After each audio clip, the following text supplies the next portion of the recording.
네, 기독교 핵심 진리 오늘 17과 공부하겠습니다. 오늘 과는 이제 교회란 무엇인가인데 또 지난번에 풀었던 문제 중에서 좀 헷갈린다고 하신 것들 두 개만 짚어보겠습니다. 16과 4번 문제입니다. 예수님을 믿는 하나님의 자녀들도 이 세상을 살면서 병에 걸리고 자연재해를 겪기도 하고 불의한 자들의 피해자가 되기도 하며 또한 육신의 죽음을 피할 수 없다. 그런 일들이 생기잖아요. 이는 죄의 저주에서 자유롭지 못한 이 세상, 죄의 저주에서 자유롭지 못한 이 세상에 살면서 누구나 겪게 되는 죄의 결과물이다. 그러나 이 모든 일은 성도에게 있어서 이제 의미가 바뀌었다는 거예요. 성도들에게는 의미가 바뀝니다. 성도에게 있어서는 그들의 죄에 대한 하나님의 형벌이 아니다. 그리스도께서 십자가에서 그들의 모든 죄를 담당하셨기 때문이며 그리스도 예수 안에 있는 자에게는 결코 정죄함이 없기 때문이다. OX. O입니다. O. 좀 헷갈리셨나요? 이거 좀 쉽진 않죠. 자, 차근차근 한번 다시 설명해 보겠습니다. 네. 창세기 2장 17절. 선악을 알게 하는 나무의 열매는 먹지 말라. 네가 먹는 날에는 반드시 죽으리라. 그래서 선악과를 먹었을 때 아담과 하와가 이제 하나님의 심판을 받았죠. 그래서 반드시 죽으리라. 이 말씀이 이루어졌습니다. 그래서 당장 지옥으로 가지는 않았지만 이들의 죄로 인해서 사망이 이 세상에 들어왔고 사람은 늙으면 병이 들어서 죽게 되는 결과가 된 거잖아요. 그죠? 그리고 그 뒤에는 영원한 심판이 있습니다.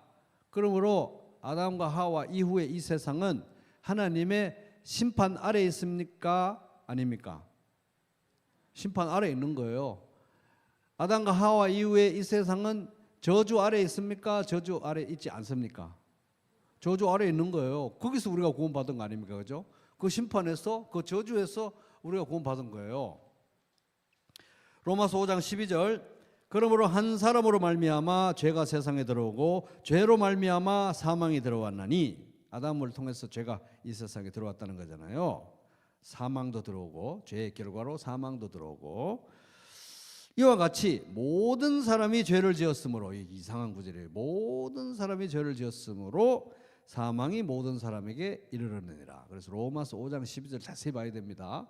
아담과 하와가 죄를 지을 때 그들이 죄를 지었고 그들의 죄의 결과가 우리들에게 미쳤고, 그래서 그 죄의 결과가 우리에게 미쳤고 또 죄성이 우리에게 왔어요. 그런데 그들의 죄를 우리가 단순히 떠안은 차원이 아니라 로마서 5장 12절에 보면 이와 같이 모든 사람이 죄를 지었으므로 사망이 모든 사람에게 이르렀느니라. 그래서 성경은, 그리고 하나님은 아담과 하와가, 최초의 인류 아담과 하와가 죄를 지을 때 그 안에서 우리 모두가 다 죄를 지은 거로 간주한다는 것입니다. 그 성경의 관점이에요. 뭐 그런 게 어디 있습니까? 아담과 하와 때 이미 인류는 한 덩어리 한 가족이잖아요. 그죠? 아버지 엄마가 죄를 지을 때 우리도 다 같이 죄를 지은 거로 간주하고 같이 죄를 지었기 때문에 심판의 대상이 된 거예요 이미. 그리고 실제로 그들의 죄의 결과가 우리에게도 미쳤고 우리도 심판 아래 있고, 또 실제로 희한하게도 우리도 나면서부터 죄성을 가지고 태어난 거예요. 그래서 죄를 지어서 죄인이 아니라 죄인이기 때문에 죄를 짓는 그런 상태가 우리에게 임한 거예요. 이게 이제 원죄의 미스테리, 신비인 것입니다. 그러니까 성경은 에베소서 2장 3절에 전에는 우리도 다 그 가운데 우리의 욕심을 따라 지내며 육체와 마음이 원하는 것을 하여 다른 이들과 같이 본질상 진노의 자녀. 아담 하와 이후에 태어나는 모든 사람은 그냥 태어나면서부터 본질상 진노의 자녀인 거예요. 아담과 하와 안에서 우리도 다 함께 죄를 지었고, 아담과 하와의 죄로 인해서 우리도 다 함께 심판과 저주 아래 있고, 아담과 하와의 범죄 이후에 다 우리는 죄성을 가지고 태어나기 때문에 진노의 자녀로 간주되고 있다. 갈라디아서 3장 13절. 그리스도께서 우리를 위하여 저주를 받은 바 되사. 예수님이 우리 대신 왜 저주를 받았을까요? 우리가 저주 아래 있기 때문에. 그죠? 히브리서 9장 27절 한 번 죽는 것은 사람에게 정해진 것이요. 왜 죽겠습니까? 죄인들이기 때문에 죽는 것입니다. 죄의 삭은 사망이기 때문에 그런 것입니다.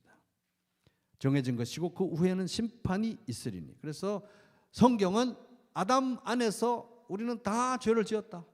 그리고 아담의 후손이기 때문에 그의 죄의 결과를 다 물려받았다. 아담의 후손으로서 죄성도 물려받았다 하는 것입니다.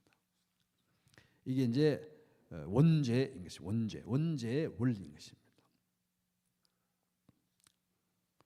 그래서 성경에서 말할 때 원죄는 아담과 하와가 지은 죄의 결과로 우리에게 상속된 죄성도 죄성이지만 죄책도 있다는 거예요. 죄에 대한 책임도 있다는 거예요. 우리가 거기서 다 함께 죄를 지은 것으로 간주된 죄의 책임, 그리고 우리 자신이 또 죄를 지을 수밖에 없는 죄성, 두 가지가 다 원죄라는 것입니다. 그런데 이 역설을, 이 아이러니를, 참 비참함을 뒤집는 것이 무엇인가? 율법이 들어온 것은 범죄를 더하게 하려 함이라. 그러나 죄가 더한 곳에 은혜가 넘친다. 로마서 5장 20절. 아담 안에서 모든 사람이 죽은 것 같이 그리스도 안에서 모든 사람이 삶을 얻으리라. 고린도전서 15장 22절.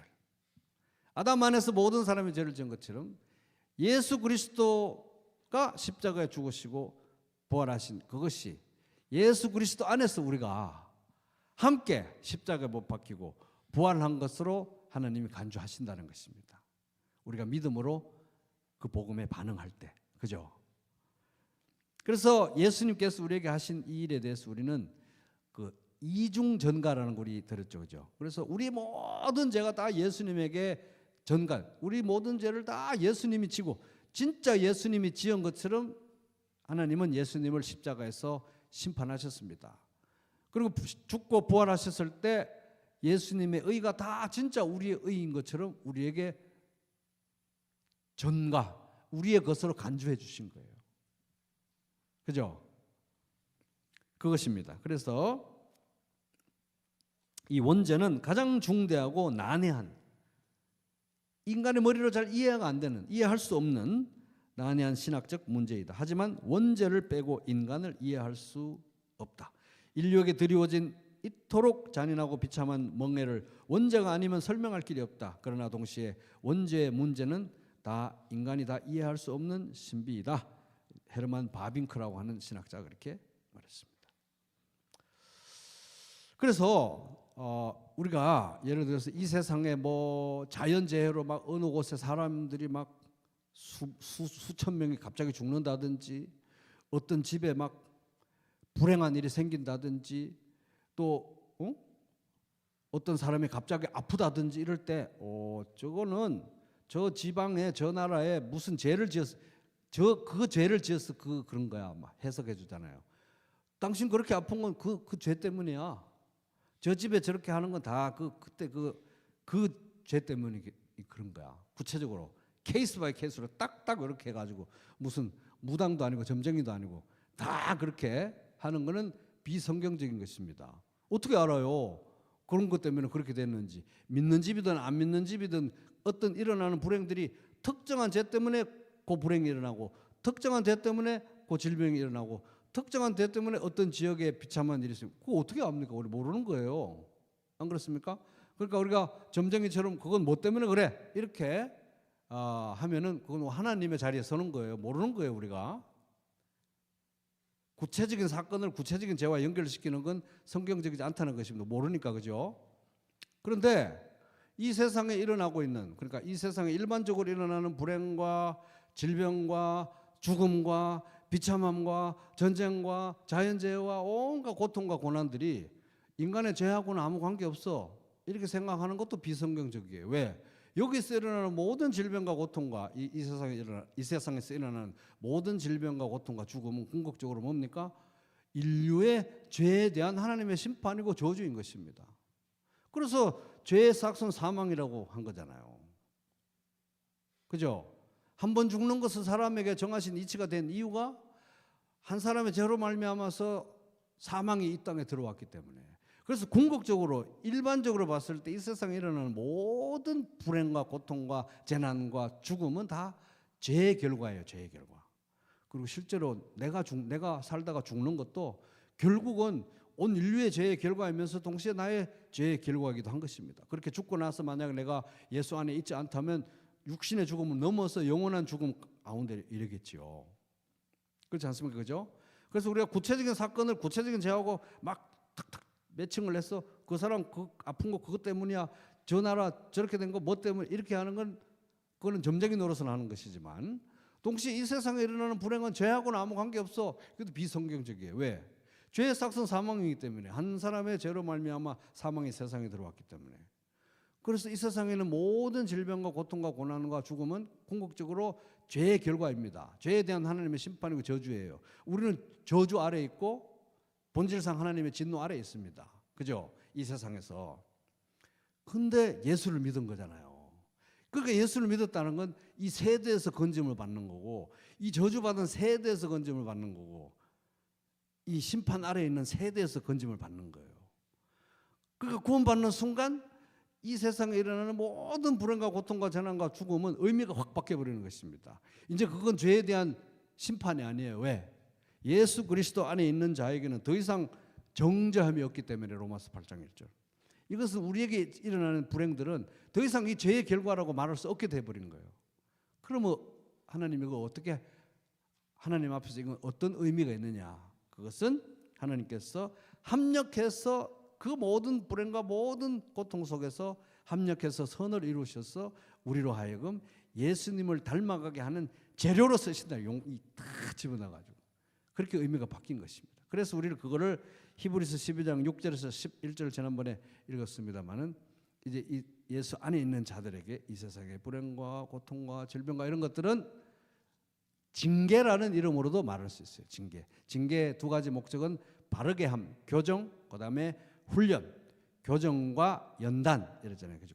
교정과 연단. 그래서 이 세상에 일어나는 모든 고난들은 이 성도 안에서는 이제 제가 박 목사가 나이 들어 병들어 죽는다고 하면 그건 죄 때문에 죄에 대한 심판으로 죽는 게 아니에요. 이제는 그 죽음은 이 육신의 옷을 벗고 죄 짓는 것을 멈추고 그리스도의 품으로 안기는 전환 과정인 것입니다. 의미가 다 바뀐 거예요. 이제. 그래서 이 아까 16과 4번 이것은 오입니다. 오. 천천히 한번 생각해 보세요. 선명하게 알아듣겠다는 눈동자가 시선이 이렇게 알겠다는 표정. 천천히 한번 듣고 생각해 보시기 바랍니다. 그거 맞는 말이에요. 자, 16과 16번. 그래서 이제 그 징계라는 의미로 이제 쓰는 것입니다. 교정과 연단. 그래서 이제 그런 것들은 다 성화의 재료, 성화의 수단이 되는 거예요. 그죠? 자, 16과 16번 부자와 나사로의 비유를 읽어보라. 죽은 부자는 죽어서 음부의 고통 속에 있긴 하지만 여전히 아브라함을 향해 부르짖으며 선처를 구한다고. 뭐 거기 비유해 보면 막 아브라함이요 뭐 물 좀 찍어 주시고 또 우리 가족들한테 가서 전도하게 뭐 그런 얘기 하잖아요. 아, 그런 걸 보니 부자와 나사로의 비유가 말하고자 하는 바는 불신자들이 영원한 심판에 이르기 전에 거기 가서도 뭐 이렇게 어떻게 회개하고 구원받을 기회가 있는 걸 말하는 그런 비유인가라고 오해할 수 있는데 정답은 X입니다. X. 그 책에 다 나와 있어요. 나사로와 부자와 나사로의 비유는 죽은 다음에 마치 연옥에 가는 것처럼 예수 안 믿고 죽은 사람들도 또 무슨 기회가 있는 것처럼 그렇게 말하는 거자 하는 게 아니라 오히려 정반대라는 거예요. 한 번 죽으면 사람에게 한 번 죽는 것은 정하신 이치고 그 후에는 심판이 있고 더 이상 기회가 없다는 것이. 죽으면 천국에 가든지 지옥에 가든지 둘 중 하나고 세컨 찬스, 두 번째 기회는 없다. 연옥도 없고 죽은 사람이 거기 또 넘어가 가지고 또 새롭게 뭐 어떻게 해서 구원받는 그런 길은 없다. 이거를 말한다는 것입니다. 그래서 16과 4번은 O, 16과 16번은 X. 정 이해 안 되면 저한테 나중에 와서 물어보시기 바랍니다. 자, 이제 오늘 17과 교회란 무엇인가로 넘어가도록 하겠습니다.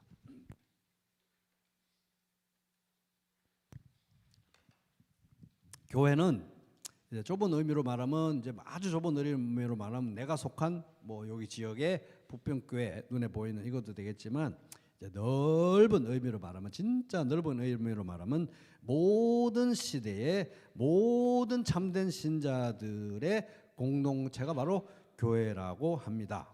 그러니까 모든 과거, 현재, 미래 모든 예수 믿는 참 신자들로 이루어진 것이 교회다. 그래서 에베소서 5장 25절 이제 이런 걸 보면, 남편들아 아내 사랑하기를 그리스도께서 교회를 사랑하시고 그 교회를 위하여 자신을 주신 것 같이 하라. 그래서 교회는 예수님께서 위에서 죽으신 모든 영혼들의 집합체가 교회다. 과거, 현재, 미래 그런 의미인 것입니다. 그래서 이제 이 책에서 두 가지를 이제 나눕니다. 눈에 보이는 교회와 눈에 안 보이는 교회. 자, 눈에 한번 따라볼게요. 눈에 보이는 교회, 눈에 안 보이는 교회. 자, 퀴즈입니다. 부평교회는 눈에 보이는 교회입니까? 눈에 안 보이는 교회입니까? 맞죠. 눈에 보이니까 주일날 찾아오죠. 눈에 보이는 교회입니다. 눈에 안 보이는 교회가 있고 눈에 보이는 교회가 있는데, 눈에 안 보이는 교회는 진짜로 예수 믿고 진짜로 구원받은 진짜 참 신자들로만 이루어진 교회를 말합니다. 눈에 안 보이는 교회, 우주적인 교회, 사도신경에 의하면 공교회. 근데 그거는 인간의 눈에 안 보이는 이유가 뭐냐 하면, 어떤 사람이 진짜 구원받았는지 안 받았는지는 궁극적으로 하나님만 아시는 거잖아요. 그죠? 내가 어떻게 다 압니까? 모르는 거예요. 그래서 이 진짜 구원받은 사람들로만 이루어진 진짜 교회, 시공간을 초월한 과거, 현재, 미래 이 모든 성도들로 이루어진 안 보이는 이 참 교회는 안 보인, 하나님 눈에만 보인다는 거예요. 그러니까 그 진짜 교회는, 우주적 교회는 하나님 눈에만 보이는 교회. 근데 이제 우리가 이제 실제 이렇게 눈에 보이는 교회는 지역 교회, 이런 교회들인 것이죠.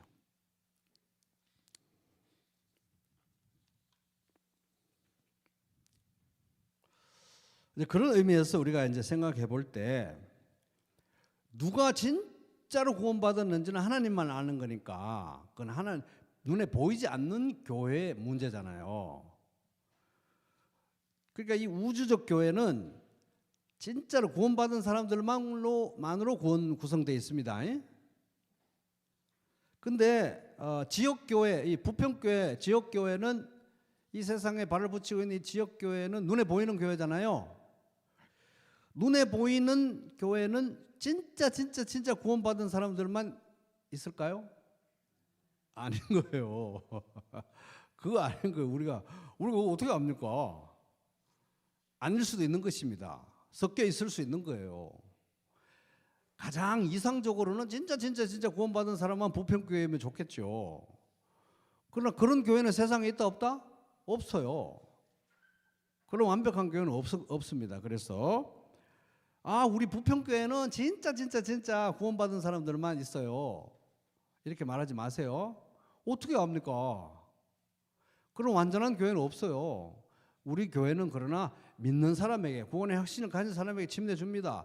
그 사람들, 예수 믿고 구원받고 침례받은 사람들만 진짜 우리 부평교회 회원으로, 구성원으로 간주해요.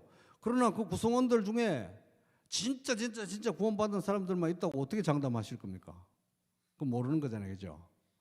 그래서 눈에 보이지 않는 교회는 진짜 구원받은 사람들로만 이루어져 있으나, 이 지역교회는 우리가 확신할 수 없다는 것입니다. 그래서 이 지역교회는 구원받지 않은 사람들도 섞여 있을 수 있는 거예요. 이렇게. 그래서 두 가지를 구분하는 것입니다. 눈에 보이는 교회, 눈에 보이지 않는 교회. 그죠? 눈에 보이는 교회, 눈에 보이지 않는 교회. 그래서 이제 우리가 이 지역 교회에서 이런 우리 가운데 구원받지 않은 사람이 있을 수 있다는 생각을, 인식을 하고 있어야 돼요. 그래야 이제 우리 부평교회는 구원받은 사람 안 받은 사람 한 명도 없어. 이래가지고 구원 안 받은 것 같은 낌새를 보이는 사람들은 뭔가 구리 냄새가 나는데 이렇게 해서 바로 조사 들어가고 치조하고 막 이래가지고 다 어떻게 해집어가지고 구원 받았는지 안 받았는지 다 판별해서 제대로 판별해가지고 막 다 밝혀내고 이렇게 하면 안 된다는 것입니다.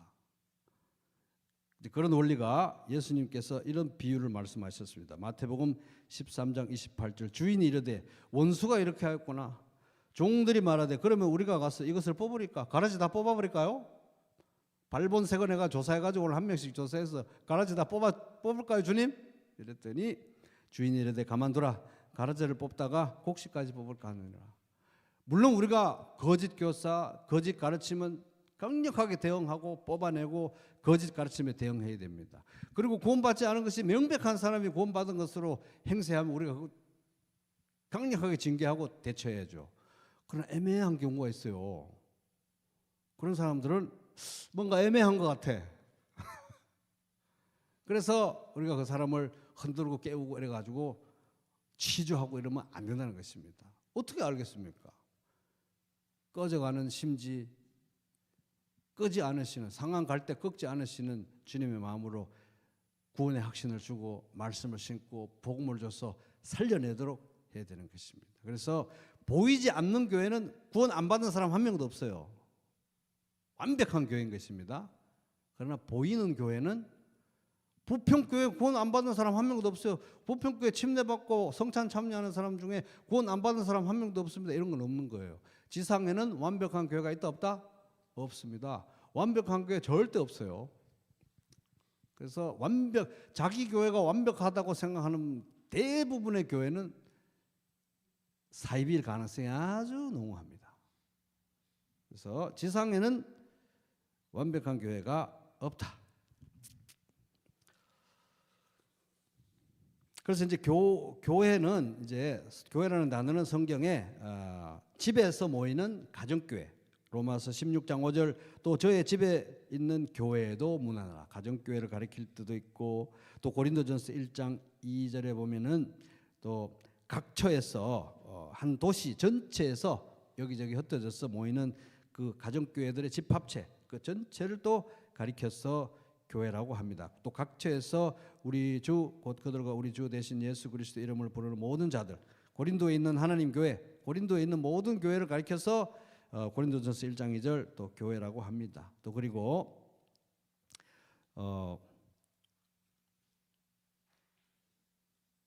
사도행전 9장 31절 보면 이리하여 온 유대와 갈릴리와 사마리아 교회 전체가 사마리아에 있는 교회 한 지역 도시를 넘어가 한 지역 전체에 있는 교회를 가리켜서 교회라고도 합니다.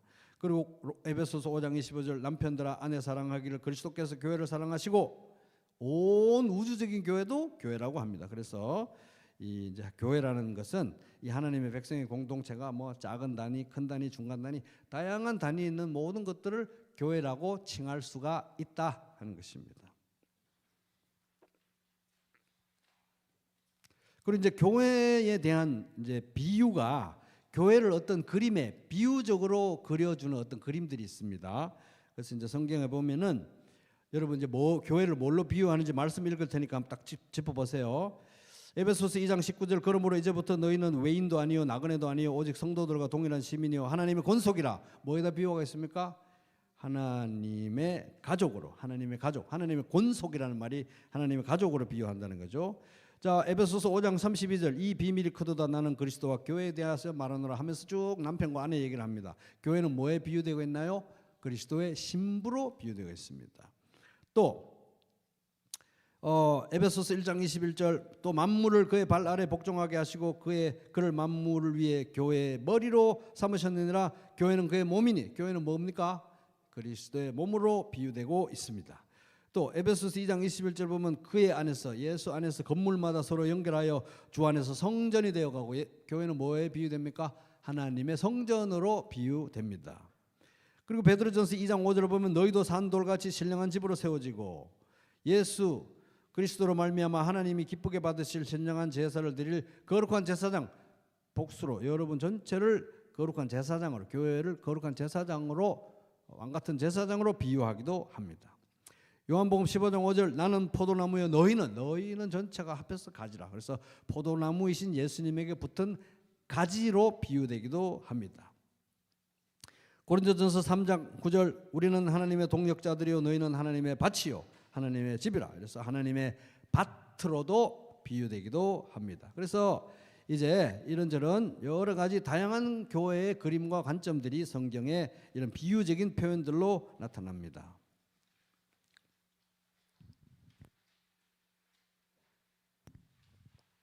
그런데 나는 신부의 그림이 제일 좋아. 딱 신부만 생각하고 다른 거 생각 안 할래. 나는 몸 그림이 제일 좋아. 몸만 생각하고 다른 그 비유는 생각 안 할래. 이러면 될까요? 안 될까요?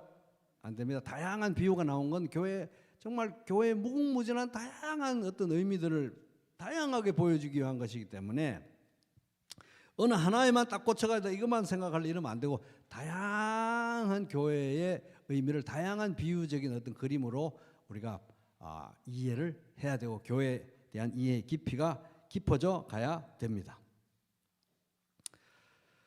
이제 그러면서 이제 이 책에서 또 뭘 이제 가르치고 있냐 하면은 그러면 참된 교회라면 자, 요거 중요한 거예요. 우리 교회도 잘 적용해 봐야 됩니다.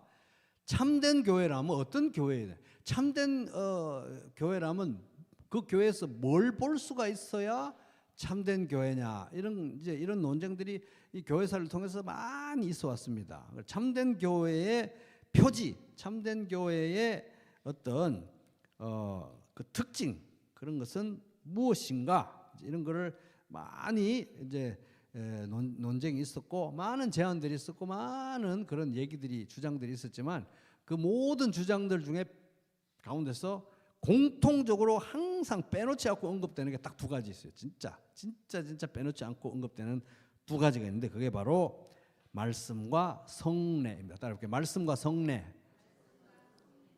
그래서 이제 진짜 참된 교회, 이 교회는 진짜 참된 교회다. 그렇다면은 말씀을 올바르게 가르치는 교회여야 된다는 거예요. 참된 교회다. 건물이 번듯해야 된다. 숫자가 기본적으로 몇 명은 넘어야 된다. 뭐 그런 다른 어떤 것도 참된 교회의 표지가 아니고 성경의 원리로부터 비춰볼 때 참된 교회라면 제일 중요한 게 하나님의 말씀이 건강하게 올바르. 그래도 말씀도 또 뭐 설교를 많이 한다고 중요한 게 아니라 성경대로 말씀이 가르쳐지는 교회가 참된 교회의 표지 중에 1번이다 하는 것입니다. 그리고 두 번째 이 표지는 요게 이제 참 흥미로운 거예요. 참된 교회의 표지 이게 이제 종교개혁 이후로 참된 교회란 무엇인가 엄청 연구하고 막 종교개혁하면서 로마 가톨릭에 대항하면서 막 참된 교회가 뭐냐 표지 막 하다 딱 두 개를 추려냈는데 이제 말씀과 성례잖아요. 근데 지금도 사람들이 다 그렇게 믿고 있어요. 다 그런 학자들이나 모든 성경을 보는 분들이. 근데 이제 첫 번째가 말씀이고 두 번째가 성례예요. 성례. 근데 성례는 이제 뭐냐면은 침례와 이제 침례 또는 세례, 침례 또는 세례 똑같은 말이죠. 침례하고 또 한 가지는 성찬이에요. 침례와 성찬이 성례예요. 성례. 이 두 가지가 올바르게 행해지고 있는 것이 참된 교회의 표지다 이렇게 말하는 거예요. 표지. 그러면서도 이제 침례나 세례는 안 하는 교회가 없죠. 근데 성찬을 아주 우습게 여기는 교회들이 많다는 거예요. 성찬이 올바르게 행해지는 것이 참된 교회의 중요한 표지라는 것에 대해서 우리가 또 감사하고 또 어떤 면에서는 교만해서는 안 되지만 자긍심을 느낄 필요가 있다 이렇게 생각합니다. 그래서 이걸 뭐 교회는 참된 교회는 뭐 건물도 크고 숫자도 또 활동도 뭐 프로그램도 이거 돌아가고 이래야 참된 교회다. 이게 아니라 성경이 말하는 참된 교회는 말씀과 성례. 성례는 침례와 성찬. 이 성찬이 참된 교회의 표지로 간주되는 중요한 현실적인 이유가 뭐냐 하면 성례가 이제 침례하고 성찬이잖아요. 이게 이제 참된 교회의 표지. 아까 뭐 말씀에 대해서 우리가 다 아는 거니까 말씀이 울려 퍼지지 않으면 교회가 아니죠 일단은 그죠. 근데 이제 성례, 침례와 성찬이 왜 이렇게 참된 교회의 표지가 되느냐? 현실적인 이유는 이 침례는 누가 이 교회의 구성원이 될 거냐, 누가 이 교회의 지체가 될 거냐, 누가 이 교회로 들어올 거냐라는 이 기준이 된다는, 관문이 된다는 거예요. 그죠? 그래서 이 침례가 올바르게 행해져야 돼요. 아무나 뭐 와가지고 뭐 3주 지나면 뭐 하고 따라가 척척척 마음대로 막 이런 게 아니라 성경적으로 침례를 주는 교회가 굉장히 건강한 교회다. 침례가 굉장히 중요한 거거든요. 그래서 침례 함부로 막 주고 그러면 안 된다는 거예요. 그죠? 그래서 침례가 성경적으로 행해져야 이 건강한 교회의 지체가 제대로 들어오는 것을 허락하는 건강한 절차가 된다. 그리고 이 성찬은, 침례는 들어오는 관문이고 성찬은 지속적으로 계속 예수 믿은 다음에 지속적으로 이 성도가 올바르게 교회 안에서 행하고 있느냐, 또 행할 수 있느냐, 이런 거에 대한 척도와 방편이 된다는 거예요. 그러니까 성찬을 행하는 걸 보면 저 성도가 믿음 안에 서 있는 거 아닌가 딱 표시나는. 성찬을 만약 우리가 제대로 행하고만 있으면은, 그죠? 성찬이 제대로 행해지고 있으면 성찬이 저 성도가 건강한 거 아닌가 딱 나타내주는 표지가 될 뿐만 아니라 동시에 성도가 지속적으로 예수 안에 붙어 있게 하는 중요한 방편이 된다는 거예요. 이게. 그러니까 이게 이제 건강한 교회, 참된 교회 표지는 말씀과 성례, 말씀과 성례. 성례는 침례와 성찬, 시작. 침례와 성찬 두 가지. 그렇게 두 가지가 있어야 이제 참된 교회다. 그래서 이제 참된 교회의 표지로서 이제 말씀과 성례는 하여튼 누구의 견해로도 봐도 이 두 가지는 빠지는 법이 없는데 추가적으로 굉장히 중요한 한 가지가 있습니다. 그게 바로 뭐냐면은 이제 벨직 신앙 고백이라고 하는 게 있어요. 그건 이제 1561년에 네덜란드 개혁교회에서 만든 유명한 신앙 고백. 또 우리가 배웠던 하이델베르크 요리문답, 그리고 웨스트민스터 신앙 고백 이런 데 보면은 참된 교회의 표지로 말씀과 성례 말고 한 가지가 있는데 권징, 징계. 권징이 성경적으로 행해지는 것이 참된 교회 표지다. 그럼 이제 참된 교회가 아니면 징계? 나 다른 데 교회 갈게요 이러버리면 되는 거예요. 징계요? 지금 교회가 여기밖에 없는 줄 아세요? 다른 데 가버리잖아요. 그럼 참된 교회가 아닌 거예요. 근데 권징이 살아있다? 교회가 참되다는 거예요. 세 가지인 것입니다. 말씀, 성례, 권징, 징계인 것입니다. 이제 그 외에도 이제 이 저자가 그래도 이제 참된 교회, 건강한 교회라면 요 정도는 추가적으로 한 두 가지 정도를 더 얘기하는 게 있습니다. 그게 뭐냐면은 이 책에 그 190쪽 보면은 아주 희한한 표현을 하고 있어요. 이 사람이 이렇게 제가 읽어볼게요. 그대로 읽으면 이렇습니다. 교회는 어느 정도 순수하고 어느 정도 화합되어야 한다. 이게 건강한 교회 표지라는 거. 추가적으로 말할 수 있는 교회는 어느 정도 순수하고 어느 정도 화합되어야 한다.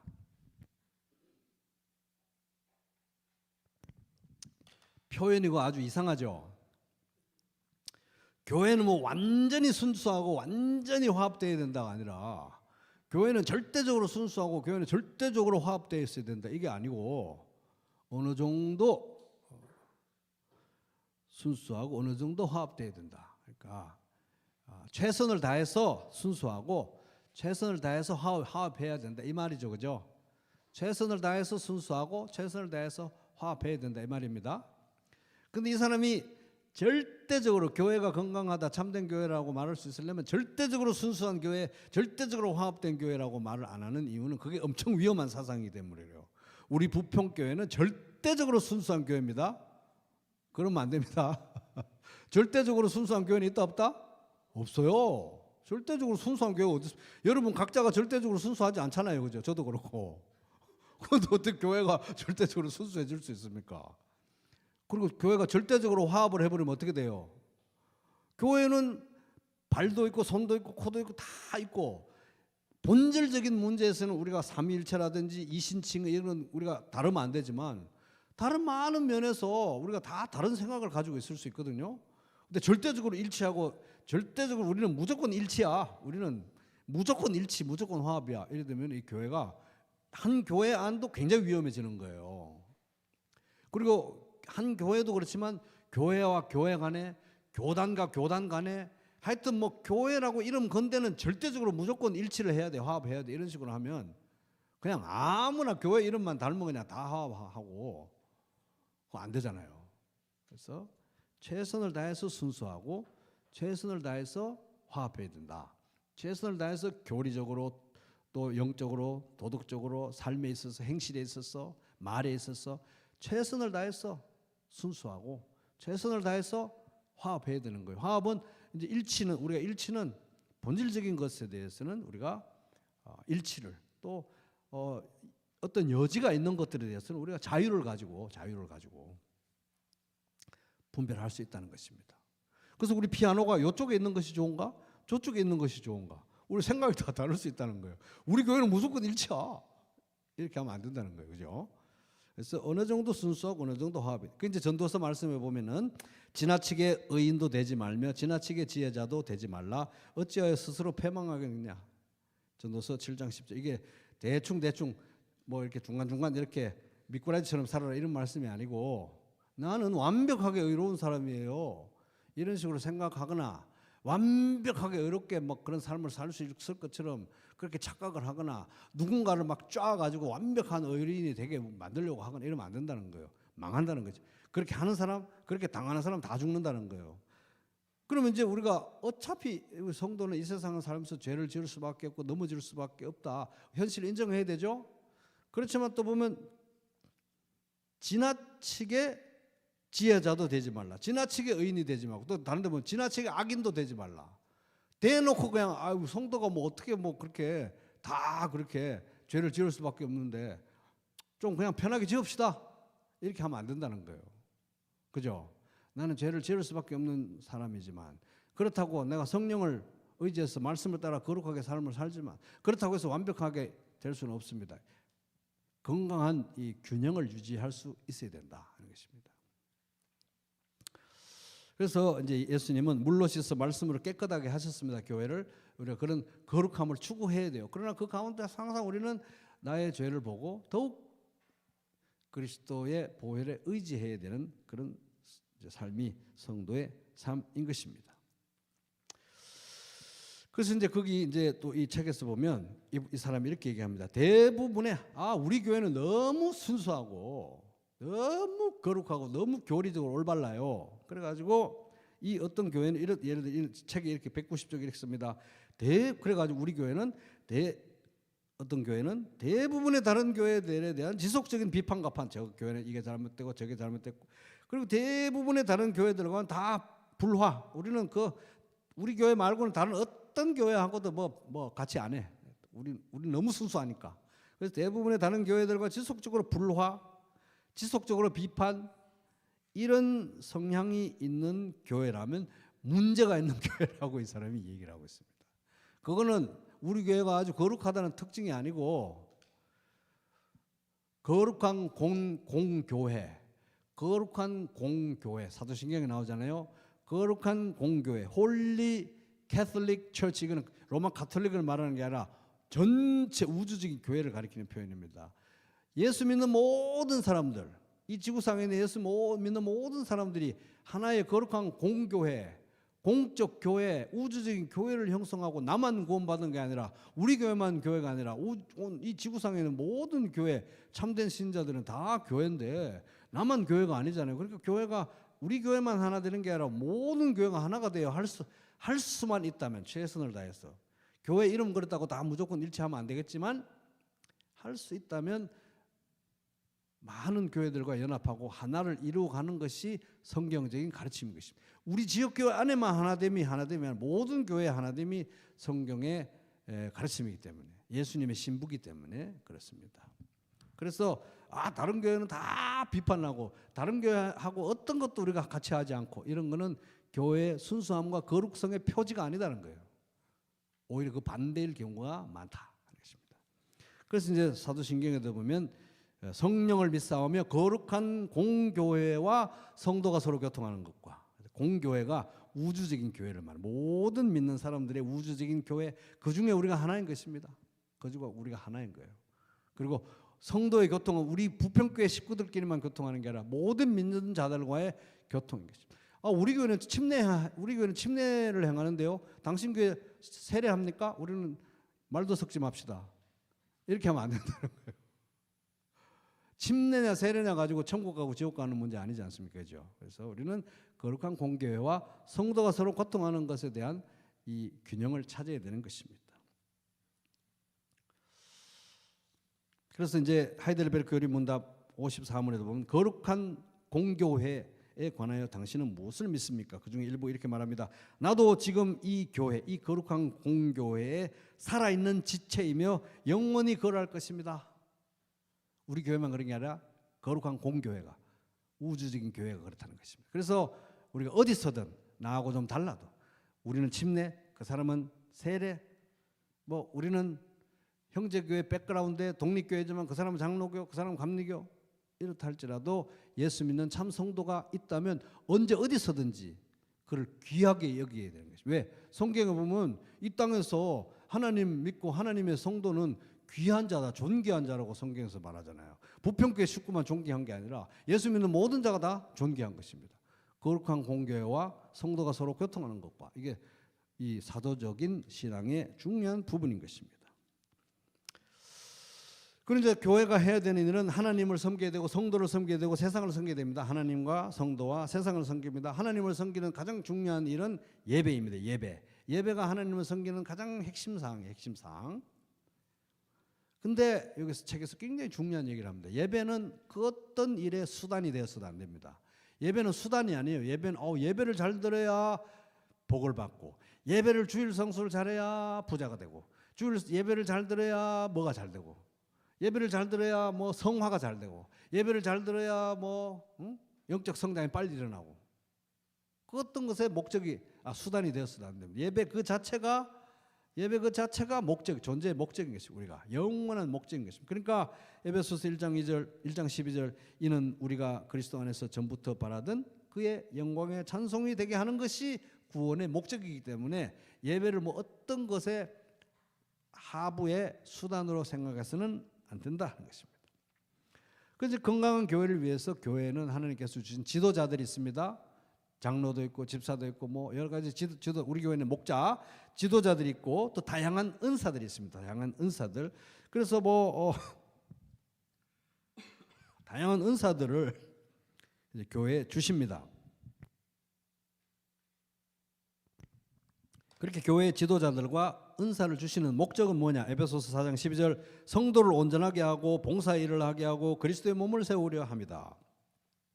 그래가지고 다 우리가 이 하나님의 아들 믿는 것과 아는 일에 하나가 되어서 온전한 사람을 이루어서 예수 그리스도를 닮아가는 충만한 장성한 분량까지 우리가 이루는 것이 하나님께서 교회 지도자들과 은사들을 주신 목적이다 하는 것입니다.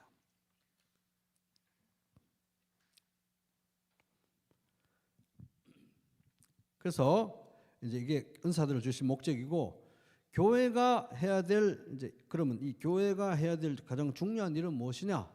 교회가 해야 될 가장 중요한 일은 성경에 명백하잖아요. 대사명 아닙니까? 예수께서 나와서 하늘과 땅의 모든 권세를 내게 주셨으니 왕이라는 거잖아요. 통치자라는 거잖아요. 그죠? 만물 안에서 만물을 충만하게 하시는 통치권을 가지신 예수 그리스도로서 너희들에게 명령한다. 교회에게 명령한다. 사명을 준다. 핵심 사명을 준다. 가서 제자를 삼고 복음을 전하고 교회를 세우라 하는 것입니다. 가서 모든 민족으로 제자를 삼아 아버지와 아들과 성령의 이름으로 세례를 주고 내가 너에게 가르친 것을 다 분부한 것을 다 가르쳤어. 진리를 가르쳤어. 지키게 해라 하는 것입니다. 그게 이제 이 교회의 존재 목적입니다. 근데 이제 어떤 사람들은 그거는 기본이고 그거 우리 모르는 사람 있습니까? 대사명 수행하고 복음 전하고 그거 모르는 사람 어디 있습니까? 다 알죠. 그건 기본이죠, 기본. 그건 기본이고 초보죠, 초보. 교회가 그건 다 기본이죠, 초보고. 근데 교회가 그것만 하고 있으면 어떻게 합니까? 그거는 기본이고 그걸 깔고 거기다가 우리는 이 세상의 변화를 위해서 이 대한민국이 더 나은 국가가 더 나은 세상이 되게 하기 위해서 뭐 가난한 자를 돕고 이 세상을 개혁하고 더 나은 나라로 만들기 위해서 사회적, 경제적, 정치적 어떤 대안을 내놓는 게 교회가 할 일 아니겠습니까? 언제까지 복음만 전하고 그렇게 맨날 그런 것만 하고 있을래요? 이런 식으로 말하는 사람들도 있어요. 저는 진짜 그런 사람들을 보면 기가 막힙니다. 이게 좀 대사명을 주실 때 보세요. 예수께서 나와 말씀하시되 하늘과 땅의 모든 권세를 가지신 분으로서 명령하는 거예요. 온 우주의 왕으로서 지금 명령을 하는데 이분이 무슨 뭘 몰라서, 안 그렇습니까? 뭘 몰라서 이렇게 시시한 것만 명령하시겠습니까? 가장 중요하니까 그걸 가장 중요한 사명으로 명령하셨죠. 그죠? 그래서 여기에서부터 우리가 벗어나면 안 되는 것입니다. 교회가 가장 해야 될 중요한 것은 이 대사명을 수행하는 일인 것입니다. 그래서 여기서부터 좌로나 우로나 치어서서 다른 길로 가면 안 된다는 것입니다. 그래서 교회가 해야 되는 이 대사명이 얼마나 중요한지 에베소서 3장 10절 교회로 말미암아 하늘에 있는 통치자들과 권세들에게 하나님의 각종 지혜를 알게 하려 하십니다. 이 교회와 교회가 하는 일을 통해서 온 우주와 심지어 천사들에게까지도 하나님의 지혜를 나타내고자 하신다. 시시하게 생각하면 안 된다는 거예요. 복음 전하는 거 당연하죠. 그거 뭐 대사명 수행하는 거 당연하죠. 그건 기초를 하고 언제까지 그것만 할래? 이런 식으로 말하는 사람들 아주 안 된다는 것입니다. 왜냐하면 하늘과 땅의 권세를 가지신 분으로서 명령하신 것인데 우리가 어떻게 그걸 시시하게 여깁니까? 그건 기초로 깔고 어떻게 이렇게 말할 수가 있냐고요. 제일 중요한 건데. 그래서 아까 참된 교회의 표지 말씀과 성례 있잖아요. 그것은 이 교회를 이루신 하나님께서 교회에게 은혜를 베푸시는 방편인 것입니다. 교회에게 하나님께서 어떻게 은혜를 베푸십니까? 말씀을 통해서 베푸세요. 성찬을 통해서 베푸십니다. 침례를 통해서 베푸십니다. 그거 말씀하고 성찬 그런 거 말고 그거 깔고 기본으로 깔고 뭐 다른 거 우리가 교회에서 더 해야 이게 하나님이 은혜도 많이 받고 우리가 뭐 왁자지껄하게 우리가 좀 덜썩덜썩하게 좀 교회가 신날 거 아닙니까? 더 큰 다른 걸 뭔가 좀 받아야 되지 않겠습니까? 그거 아니라는 거예요. 하나님께서 교회를 세우시고 은혜를 주시는 방편 처음부터 끝까지 항상 말씀과 성례 은혜의 방편이라는 것입니다. 기도 말씀 성례 기도 은혜의 방편이라는 거예요. 그 이상도 이하도 아닌 것입니다. 필요한 모든 것은 그걸 통해 주시는 것입니다.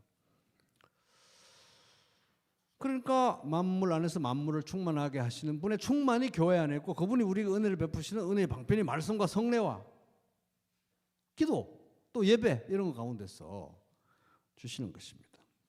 그래서 바울은 복음을 부끄러워하지 않는다.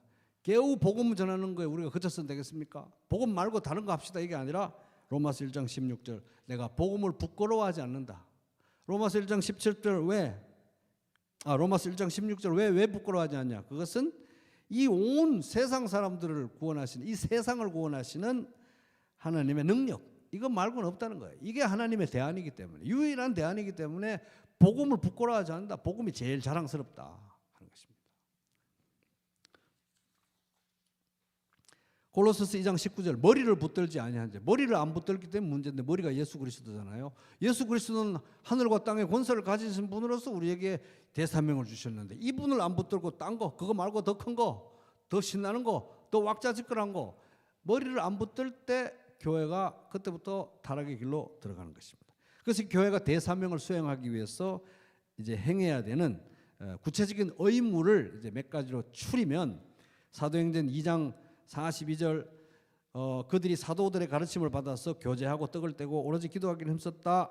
또 그리고 46절 그들이 날마다 마음을 같이해서 모여서 떡을 떼고 음식을 먹고 하나님 찬미하고 이렇게 했다. 이런 말씀으로부터 이제 딱 도출이 됩니다. 교회가 대사명을 수행하기 위해서 존재 목적을 이루기 위해서 행해야 되는 의무를 딱 세 가지로 이분 압축하더라고요. 네 가지로 해도 되는데 세 가지로 압축합니다. 그게 뭐냐면은 예배, 그리고 양육, 예배를 드리고 성도를 말씀으로 가르쳐서 양육하고 세상을 향해서 복음을 전하는 것, 복음을 전하는 것에 동전의 양면 같은 것이 삶을 통해서 또 구제를 통해서 또 이제 전도에는 선교도 포함되는 거죠. 이제 그렇게 아주 세 가지로 압축합니다. 그렇게 해서 이제 어떤 사람은 이걸 펴가지고 뭐 예배, 양육, 전도, 구제 이렇게 네 가지로 말하는 사람도 있고 또 어떤 사람은 예배, 양육, 전도, 선교, 구제 이렇게 다섯 가지로 말할 수 있는데 이 사람은 이 저자는 딱 세 개로 압축합니다. 예배, 양육, 전도 / 구제. 전도의 뒷면이 구제다. 전도에는 선교도 포함된다. 뭐 그런 취지겠죠. 그래서 이제 그거 세 가지인데 우리 교회는 예배에 우리는 목숨을 겁니다. 예배 하나만 우리는 확실히 잘할 겁니다. 우리 교회는 예배에 목숨을 거는 교회입니다. 다른 건 우리 좀 덜 신경 쓰려고요. 지금 힘들었어. 이러면 안 된다는 거예요. 세 개 다 균형을 찾아야 되는 것이죠. 세 개 다 빠지면 안 되는 거예요. 예배, 양육, 전도. 전도에는 선교가 포함되고 전도의 뒷면은 구제, 삶 이런 것입니다.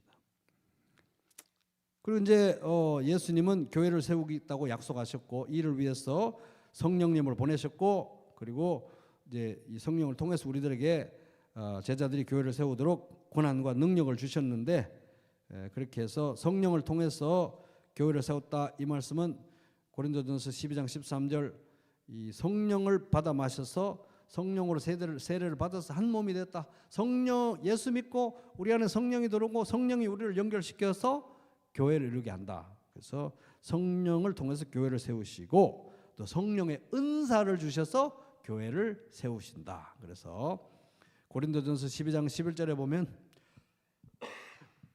은사는 성령이 주신다. 고린도전서 12장 18절에 보면 은사는 하나님이 주신다. 에베소서 4장 7절에 보면 은사는 예수님의 그리스도의 선물이다. 그래서 은사는 뭐 전도의 은사, 구제의 은사, 기타 등등 은사 많은데 은사는 성부, 성자, 성령 삼위일체 하나님이 주시는 거예요. 우리한테 뭐 여론 설문조사하고 주실까요? 그냥 일방적으로 주실까요? 일방적으로 주시는 겁니다. 은혜로 주시는 거예요. 선물로 주시는 것입니다. 그렇기 때문에 뭐 은사를 발견한답시고 내가 내 적성이 이거니까 난 이거 내 은사로 할래요. 그렇게 결심하고 선택한다고 그게 은사가 아닌 것입니다. 은사를 어떻게 발견합니까? 하나님의 뜻을 분별해야죠. 기도하면서. 나에게 주신 은사는 선물로 주신 은사는 뭘까? 뜻을 분별하는 것이지 내가 내 성향을 보고 내가 이렇게 선택할래 결심할래 이게 아닙니다. 하나님이 주시는 거기 때문에 하나님 뜻대로. 그래서 이제 하나님은 여러 가지 리더십의 은사와 뭐 사도와 선지자, 복음 전하는 자, 목사와 교사, 에베소 4장에 보면 이런 은사들이 많은데 에베소서 2장 20절. 그래서 에베소서가 얼마나 중요한지 여기 에베소서에 보면 웬만한 거 다 나오는 거죠. 에베소서 2장 20절 너희는 사도들과 선지자들의 터 위에 세우심을 받은 자라. 사도들과 선지자들의 터 위에 세움을 받았다.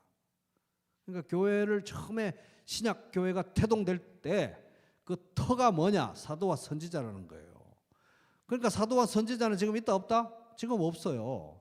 교회가 처음 신약 교회가 처음 태동될 때 그때 오순절날 성령 강림하고 신약 교회가 태동됐을 때 그때 처음에 성경이 완성되기 전에 처음에 신약 교회가 태동됐을 때 사도와 선지자들의 활동을 통해서 성경책도 쓰고 이런 활동을 통해서 교회가 세워진 겁니다. 터 위에.